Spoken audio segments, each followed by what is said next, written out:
Ce matin, j'ai un message un peu spécial. Son titre, c'est « La patience ». Ça vous donne faim, hein? Il y a quelques semaines, en relisant Galates 5,22, le fruit de l'esprit, je me suis posé cette question. Marc, est-ce que tu es OK avec ces 9 caractéristiques que je vais énumérer?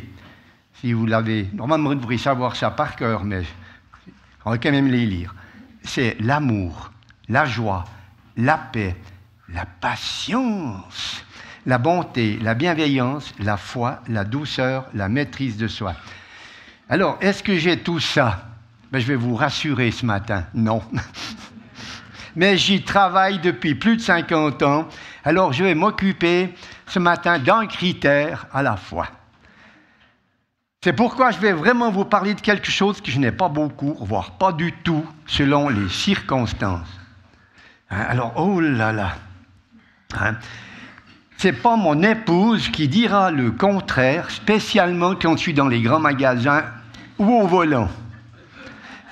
C'est toujours devant moi qui sort un agriculteur avec son tracteur, en plus 2 charres de paille. Alors, pour vous rassurer, ce n'est pas d'aujourd'hui que j'ai ce défaut, c'est depuis mon enfance. À un séminaire, il y a une vingtaine d'années, il m'a été remis par une participante une tasse de thé. Alors, parce qu'elle a tout de suite vu ma grande qualité. Elle m'a offert à la fin du séminaire cette tasse de thé sur laquelle c'est marqué « Seigneur, donne-moi de la patience, mais dépêche-toi ». Alors, je ne sais pas pourquoi elle m'avait donné ça, mais enfin, bref. Mais voilà, je disais, son origine vient de mon enfance. Comme je vous ai déjà dit, certaines personnes savent, j'ai passé 6 ans dans un orphelinat catholique, et puis les visites, c'était le dimanche, puis les parents devaient s'annoncer. Donc, en 6 ans, il est annoncé beaucoup de visites, mais je peux dire, je n'ai eu entre 10 et 12 dimanches. Et j'attendais le dimanche matin, assis sur les escaliers. Est-ce que mon père vient? Il m'a dit qu'il venait, m'ont dit qu'il venait, ou bien est-ce que c'est ma mère, ou c'est quelqu'un de la famille? Puis j'attendais. Alors, il y avait un avantage, je n'avais pas besoin d'aller à la messe quand j'attendais. Et puis, voilà, il ne venait pas. 10 et 12 visites en 6 ans, 2 par année en moyenne. Voilà. Heureusement, en venant à Jésus, j'ai pardonné les abandons de ma famille. Mais à un moment donné, j'étais en colère. Voilà. Mais j'ai encore des difficultés avec certaines portes fermées. Voilà. J'étais derrière cette grande porte, impossible d'ouvrir, j'étais trop petit. Voilà. Le collègue de la patience, pour moi, c'est l'impatience. Dans les deux, il peut y avoir du bon et du mauvais. Je me rappelle quand j'ai rencontré Suzy, ma future épouse, il y a 58 ans, j'étais impatient pour aller la voir et la serrer dans mes bras. Je vais vous dire une chose, ça n'a pas changé. Même quand elle rentre des commissions avec un plus, c'est de voir ce qu'elle m'apporte de bon à manger. Voilà. Alors, avant de développer ce sujet, nous verrons ce que nous dit le dictionnaire et l'origine des mots grecs de la patience, mots que nous trouvons dans la parole de Dieu et dans des dictionnaires. Alors, la patience est l'aptitude de quelqu'un à se maîtriser face à une attente, à rester calme dans une situation de tension ou face à des difficultés. Cela va avec la maîtrise de soi ou encore avec la qualité de la persévérance. Selon la parole, la patience est une qualité qui fait que l'on persévère dans toutes les situations, spécialement dans les épreuves, dans la maladie, les soucis financiers, voire dans les tribulations qui vont venir.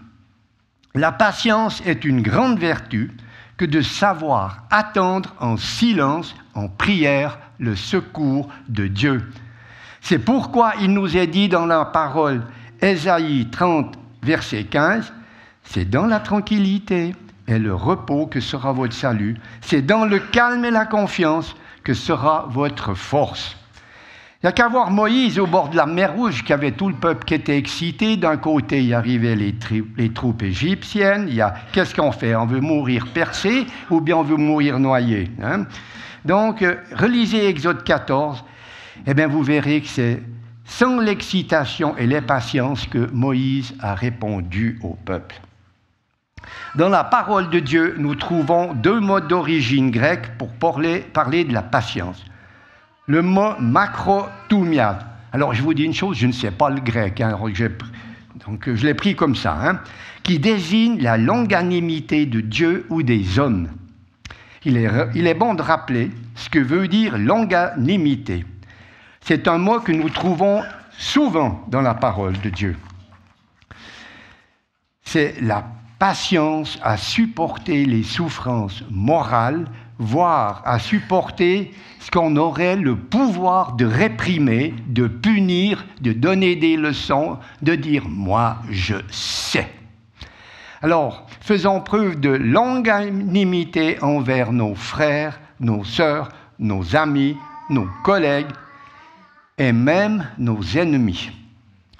Et le deuxième mot, c'est « homonome », qui désigne la persévérance ou l'endurance du chrétien. Ces deux termes décrivent l'attitude inébranlable de celui qui ne cède pas. Et nous le trouvons aussi à plusieurs reprises dans les Écritures. En préparant ce message, je me suis posé cette question. Quand je prépare un message, je suis rempli de questions, mais souvent, je n'ai pas la réponse. La première qui m'est venue, Dieu a-t-il de la patience?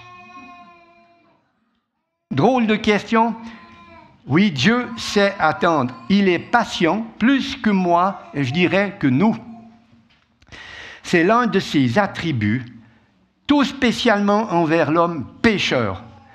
Vous savez, ce n'est pas seulement une fois que Dieu s'adresse à nous, nous parle, mais il recommence avec patience, je dirais une très grande patience. Il en a eu pour chacun de nous, si j'ose dire. Il revient à la charge. Et souvent, c'est quand on ne s'y attend pas, et selon l'endroit, on est surpris.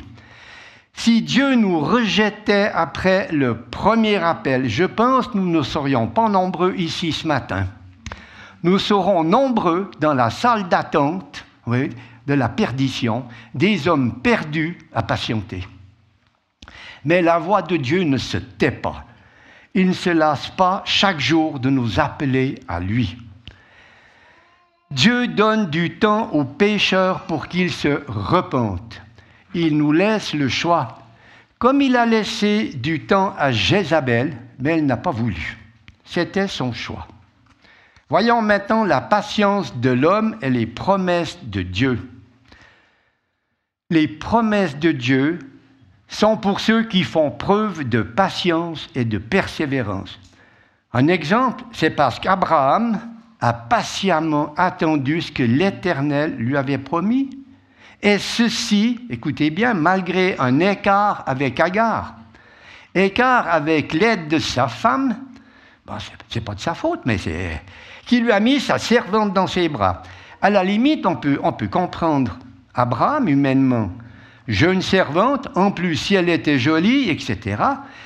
Et pourtant, Dieu avait répété à plusieurs reprises ses promesses à Abraham. Il est même dit, écoutez bien, qu'Abraham se rit des promesses de l'Éternel. C'est dans Genèse 17, 17. Selon quelle promesse Dieu nous fait ou vous fait? Ne riez pas, attendez, attendez. Une certitude, je le répète, Dieu ne parle pas seulement une fois et il tient ses promesses. Même si, comme Abraham, il y a parfois en nous une certaine incrédulité. Oui, frères et sœurs, nous avons la promesse que Jésus va bientôt venir chercher son épouse. Le croyons-nous? Le croyez-vous? Avons-nous vraiment cette patience, cette persévérance à l'attendre? J'espère que oui. La réponse est oui ou non. C'est pas, je ne sais pas. Hein? Oui, il va venir sur les nuées et tout œil le verra, même ceux qui l'ont percé. Nous avons cette promesse. Nous n'avons pas le droit de rire comme Abraham, de douter, de nourrir notre incrédulité. J'ai parfois le sentiment qu'une partie des chrétiens oublie cette promesse. En voyant tout ce qui se passe dans ce monde qui marche sur la tête, alors que ça devrait être le contraire. Attendons, levons la tête, Jésus vient. Lisons dans Jacques 5, versets 7 et 8. « Soyez donc patients, frères, jusqu'à l'avènement du Seigneur. Voici, le laboureur attend le précieux fruit de la terre, prenant patience à son égard, jusqu'à ce qu'il ait reçu les pluies de la première et de l'arrière-saison. Vous aussi, soyez patients, affermissez vos cœurs, car l'avènement du Seigneur est proche. Oui, soyons patients, il vient. » Déjà, Jacques parlait du retour du Seigneur il y a plus de 1900 ans. Une certitude, aujourd'hui, on est plus près de son retour qu'à l'époque de Jacques. Levons la tête, soyons prêts. Peut-être, ça sera pour 2025. Je n'ai pas la date, je ne peux pas vous la donner. Ne dormons pas, persévérons. Il vient, dit à la fin de l'Apocalypse. La patience, à ce moment-là, n'existera plus. Jésus sera revenu nous enlever. Maintenant, une histoire de la patience de l'Éternel que j'aime beaucoup. C'est l'histoire de Jonas.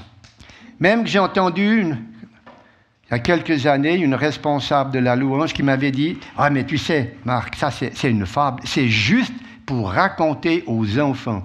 C'est impossible de passer 3 jours dans le plus gros des poissons. » Mais moi, je vais vous dire une chose, moi je crois à toute la parole de Dieu sans exception.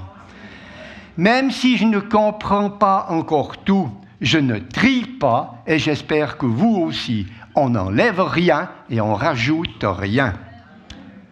Alors voyons la patience de Dieu. Dieu dit la première fois dans Jonas 1, verset 2, « Lève-toi, va à Ninive, la grande ville, et crie contre elle, car sa méchanceté est montée jusqu'à moi. » Et là, qu'est-ce qu'il fait, Jonas? Il prend la fuite. Comme nous parfois. Chapitre 3, l'Éternel, Dieu parle à nouveau. Au verset 2, « Lève-toi, va à Ninive, la grande ville, et proclame-y la publication que je t'ordonne. » Puis là, il obéit. Et puis au verset 4 du chapitre 3, Jonas dit, « Encore 40 jours et Ninive est détruite. » Ce qui est important et à relever dans ce texte, c'est que Dieu ne parle pas seulement une fois à Jonas. Et il laisse encore 40 jours au peuple pour changer de vie et se repentir. Dieu est patient, voire très patient. Dans sa patience, Dieu a vu que les habitants de Ninive revenaient de leur mauvaise voie. Et chose extraordinaire, Dieu, dans son amour, a changé d'avis.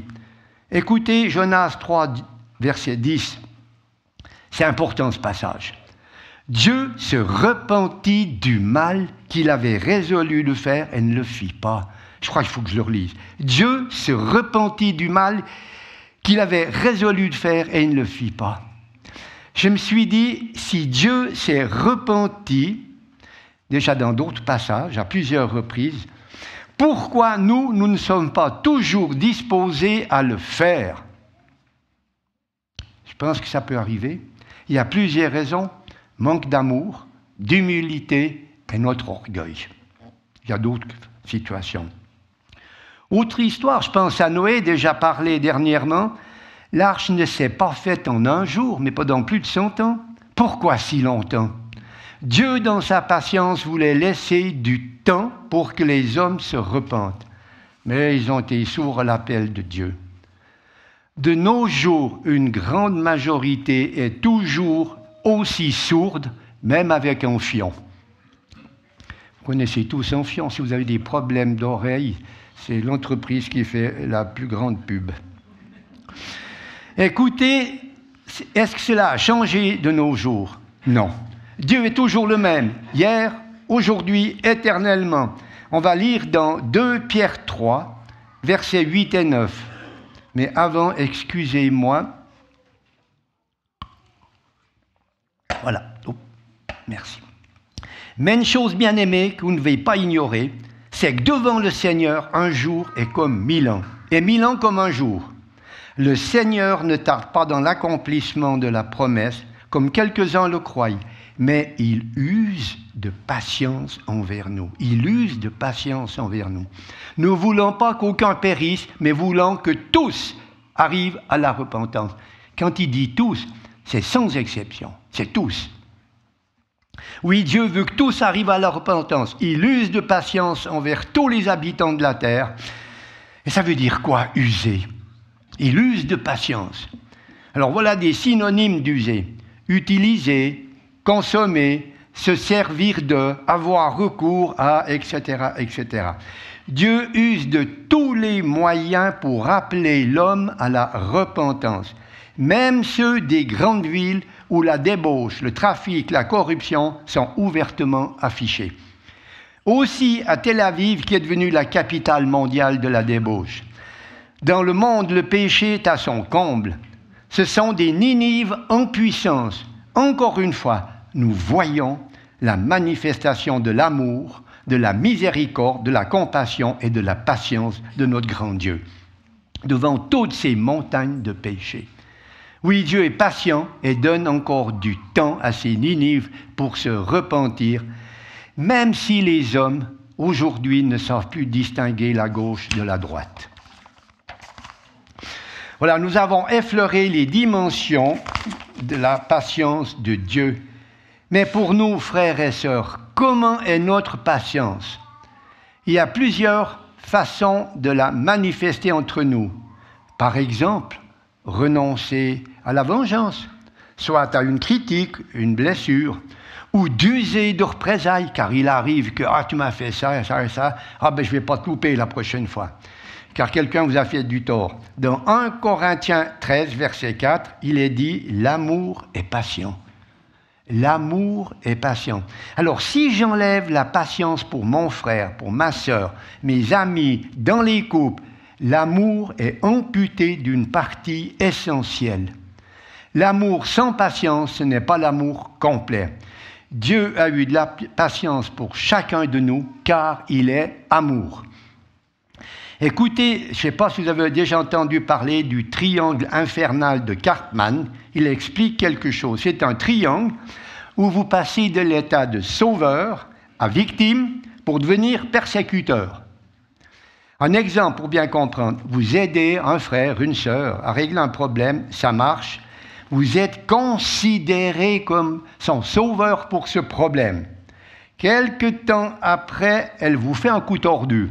Oh, ça n'arrive pas dans les églises, ça, mais elle vous fait un coup tordu. Hein? Alors, vous devenez une victime.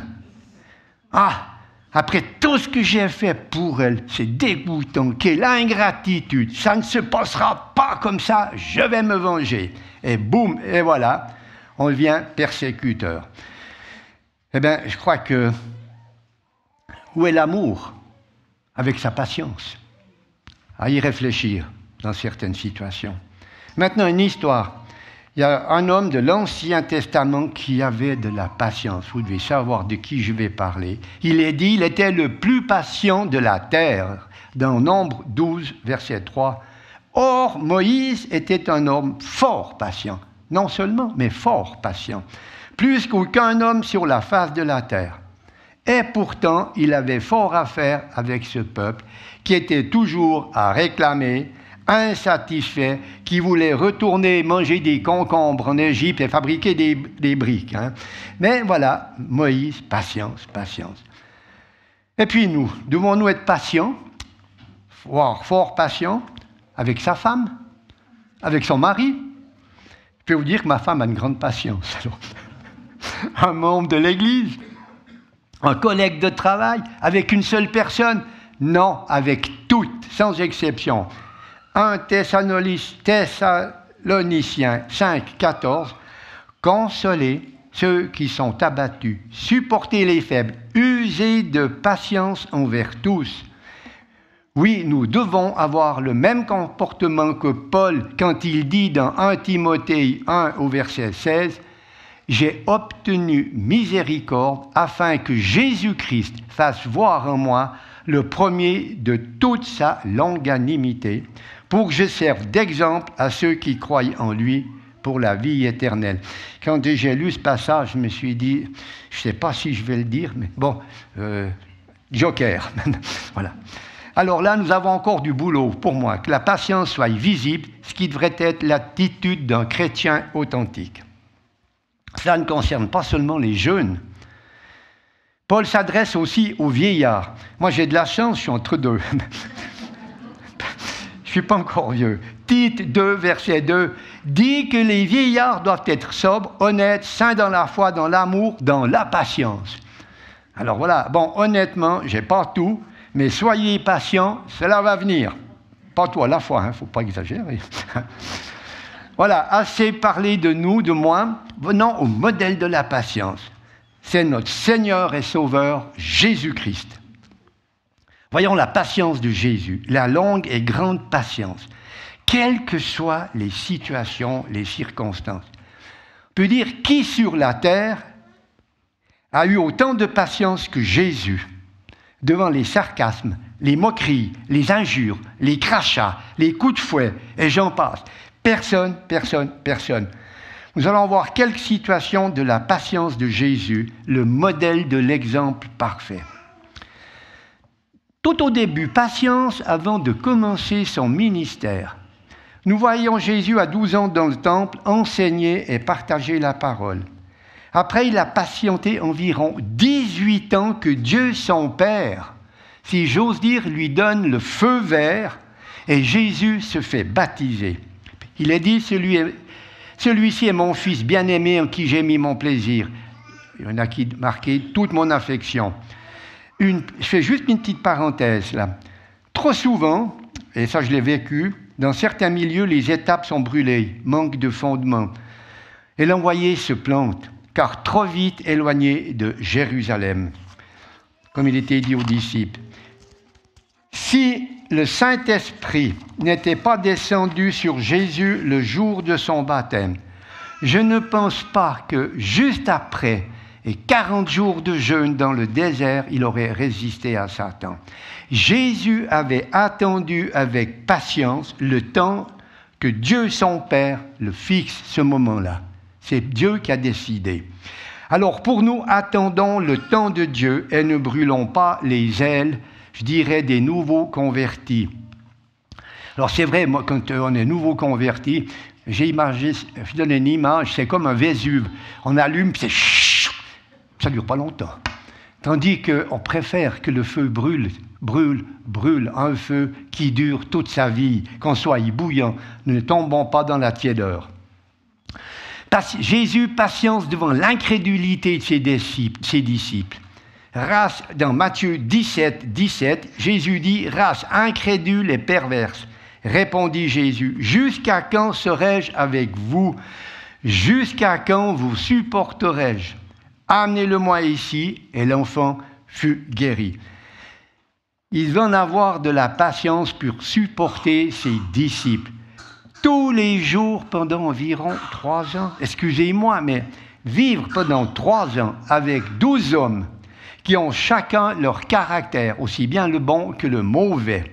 Non mais ça ne doit pas être facile tous les jours. Hein. Jésus avec ses disciples, quand il est parti avec ses disciples, ce n'était pas un voyage organisé avec des hôtels réservés à chaque étape. Ils ne savaient pas où ils allaient dormir, manger quoi, quand et où, point d'interrogation. Je pense que des jours, il devait y avoir des réclamations. Ça devait râler. Hein? Eh bien, dans sa patience, il les a supportés et aimés. Il est même dit de Jean, le disciple que Jésus aimait. Il aimait aussi les autres. L'amour est patient. Non mais, messieurs, mes frères, imaginez, je vous dis, moi je prends 12 frères, et puis on part en Suisse faire un petit bout. Je crois qu'après 3 jours, je rentre à la maison, moi. Non, mais il faut se mettre dans le contexte, hein? D'accord? Patience et maîtrise de soi devant ses adversaires. J'ai pris le passage de la femme adultère dans Jean 8.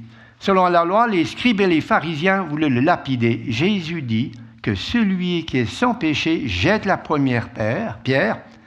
Et au verset 8 de ce passage, Jésus se baisse, écrit, dessine avec son doigt quelque chose par terre. Je ne sais pas ce que c'est, la parole ne nous le dit pas. Mais en plus de la patience, nous voyons dans cette situation une caractéristique de plus du fruit de l'esprit, c'est la maîtrise de soi et l'amour. Les autres sont tous tirés, là, les pharisiens. Personnellement, à la place de Jésus, il m'aurait manqué ces critères, voire une partie des autres encore. Patience avec ses amis. Quand on voit Jésus lors de la mort de Lazare, pas de précipitation, Jésus reste calme, même devant les reproches. Hein? Ah, si tu avais été là, si tu avais été là. C'est Marthe et Marie qui avaient perdu patience parce que Jésus n'était pas venu tout de suite. Vous croyez que Jésus répond tout de suite à toutes nos prières? Il nous demande d'attendre avec patience aussi. Elle n'avait pas eu la patience de l'attendre, mais Jésus savait pourquoi ses amis devaient attendre, patienter. Mais elle ne le savait pas. La réponse est dans Jean 11, versets 39-40. Jésus dit, « ôtez la pierre. » Marthe, la sœur du mort, lui répondit, « Seigneur, il sent déjà, car il y a 4 jours qu'il est là. » Jésus lui dit, « Ne t'ai-je pas dit que si tu crois, tu verras la gloire de Dieu. » Tu verras la gloire de Dieu. Croyons-nous et voulons-nous voir la gloire de Dieu? Oui, patience, elle est à la porte. Patience lors de la dernière Pâque. Lors de la dernière Pâque, Jésus dit à ses disciples, « Allez à la ville, et vous direz, « Le Maître dit, mon temps est proche. » C'est dans Matthieu 26, 18. Le Seigneur savait, il avait attendu avec patience cette terrible épreuve. Il avait ça en lui toute sa vie. C'était là. Non, mais on n'arrive pas à rentrer là-dedans. En venant sur cette terre, il savait le pourquoi. Mourir pour effacer, laver le péché du monde. Dans le jardin de Gethsémani, il était seul dans ce combat. Bien qu'il ait dit à ses disciples, veillez et priez, il les trouva 3 fois endormis. Ils n'ont pas veillé 1 heure. Peut-être par manque de patience, de persévérance, ne les jugeons pas. Lors de la 3e fois, Jésus leur dit, vous dormez maintenant et vous vous reposez. Pas l'un reproche. Voici, l'heure est proche. Jésus savait que le temps de l'attente, de la patience, était bientôt terminé. Et il allait accomplir ce pourquoi il était venu. Jésus est notre Sauveur et Seigneur, et il est notre modèle parfait. En préparant ce message, selon les traductions, nous trouvons souvent persévérance à la place de patience. Alors, quelques mots à ce sujet pour nous aider à imiter notre modèle. Dans le christianisme, il y a 2 qualités aussi qui jouent un rôle central, la patience et la persévérance. Ces vertus sont souvent mises à l'épreuve par les situations difficiles de la vie quotidienne. Leur pratique permet de renforcer la foi et d'acquérir une paix intérieure et durable. La patience dans la foi chrétienne, je dirais, la première clé du caractère chrétien. La patience est une qualité essentielle pour chaque croyant. Elle se manifeste par la capacité à supporter les épreuves avec sérénité et calme en attendant des jours meilleurs. Jésus-Christ lui-même a démontré une grande patience face aux souffrances et aux incompréhensions auxquelles il faisait face. La persévérance, 2e petite clé du caractère du chrétien, la persévérance est une autre vertu indispensable dans la foi chrétienne. Elle permet de rester engagé dans sa croyance et ses pratiques, même lorsqu'on tout semble aller de travers. N'écoutez pas les hommes qui font du droit, parce que depuis que les hommes font du droit, il y a tout qui va de travers. Beaucoup de croyants ont témoigné de cette qualité inébranlable qui les ont aidés à affronter les tribulations sans faiblir. Donc, la patience, c'est d'attendre sans se relâcher, mais tout en étant prêt pour l'heure et la circonstance du Seigneur de ce qu'il a prévu. La persévérance ne s'oppose pas à la patience, mais la complète. Tandis que la patience nous fait comprendre, attends, ne bouge pas. La persévérance, elle nous dit, continue ton effort, selon ce que l'Esprit dit à ton cœur. C'est aussi une lutte, un mélange, souvent là-dedans, dans nos pensées. Voilà, j'arrive à la conclusion. Pour le chrétien, la patience et la confiance en Dieu, reconnu comme un Père tout-puissant et patient, avec la certitude de son amour pour chacun de nous. Amour impossible à comprendre, ce qui nous permet d'accepter les épreuves sans se plaindre. La patience passe par un apprentissage. Je connais des apprentis très âgés, comme moi, je suis encore en apprentissage. Je suis dans ma 79e année.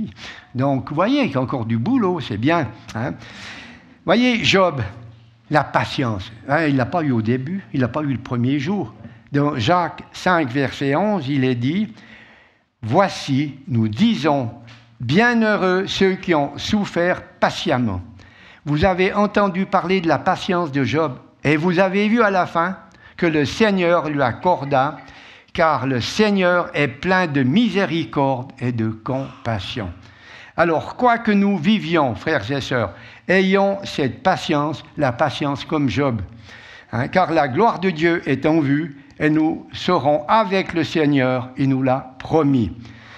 J'aimerais terminer par une petite courte prière. Si vous voulez fermer vos yeux. Mais quand nous regardons au Seigneur Jésus, nous avons le modèle de la patience. Ayons la même patience que Jésus. Avec les autres critères du fruit de l'esprit que je répète, l'amour, la joie. La joie, on en a chanté ce matin dans la louange. La paix, la bonté, la bienveillance, la foi, la douceur, la maîtrise de soi. Sans la patience, ce n'est pas possible de vivre tous ces critères, surtout l'amour. Alors Seigneur, viens nous rejoindre dans nos faiblesses, pour ne pas dire nos défauts, pour que nous puissions te ressembler de plus en plus, pour pouvoir manifester que tu vis en chacun de nous et de faire envie à notre entourage. Oh, c'est pas pour nous, pour notre ego, mais pour ta gloire, Seigneur. Alors, Seigneur Jésus, donne-nous la patience et la persévérance, car tu viens bientôt. Amen. Amen.